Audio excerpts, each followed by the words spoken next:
राज्याच्या राजकारणात सध्या उलथापालथ सुरू असल्याचं पाहायला मिळतंय।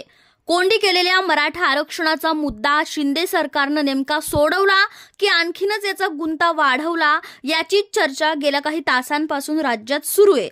तर गेल्या 5 महिन्यांपासून रस्त्यावरची लढाई लढत असलेल्या मराठा आंदोलनकर्ते मनोज जरांगे पाटील यांनी शिंदे सरकारला अक्षरशः गुडघे टेकायला भाग पाडत सर्वच्या सर्व मागण्या मान्य करून घेत अध्यादेश जारी करण्यास भाग पाडले। मात्र सरकारने अध्यादेश जारी करताना केलेल्या तांत्रिक खाचाखोची त्याचबरोबर त्याला होत असलेला विरोध या सर्व पार्श्वभूमीवर काढलेला आदेश टिकणार की नाही इथपर्यंत ही चर्चा येऊन पोहोचलीये। आतापर्यंत राज्यात 54 लाख नोंदी सापडल्या असून त्यामधील 37 लाख प्रमाणपत्र वाटण्यात आल्याचा दावा सरकारने केलाय।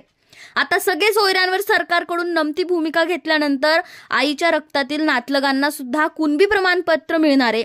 अर्थात हे सर्व अध्यादेशावर शिक्कामोर्तब झाल्यानंतर होणार आहे।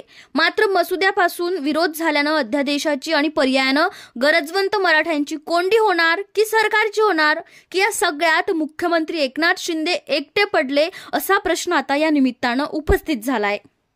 छगन भुजबळ यांनी हा तर ओबीसींवर अन्याय असल्याचं सांगत या अध्यादेशाला विरोध केलाय। इतकंच नव्हे तर हा अध्यादेश नसून हा मसुदा असल्याचं सांगत समता परिषदेच्या माध्यमातून या विरोधात हरकती नोंदवा असं आवाहन त्यांनी ओबीसी नेत्यांना केलंय।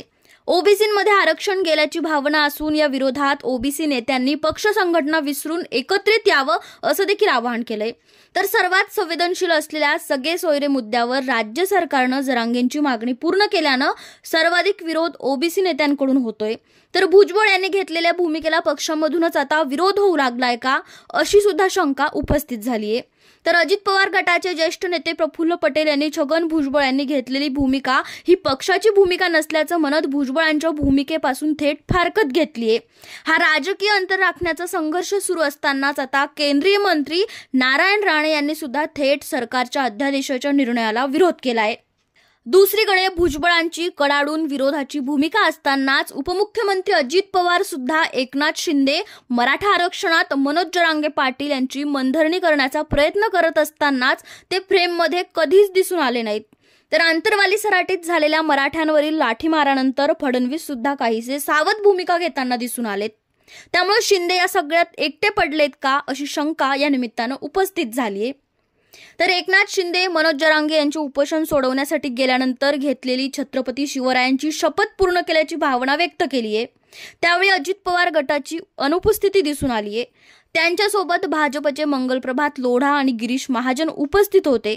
तर शिंदे गटातील दीपक केसरकर आणि शिंदे गटाचे प्रवक्ते संजय शिरसाट यावेळी उपस्थित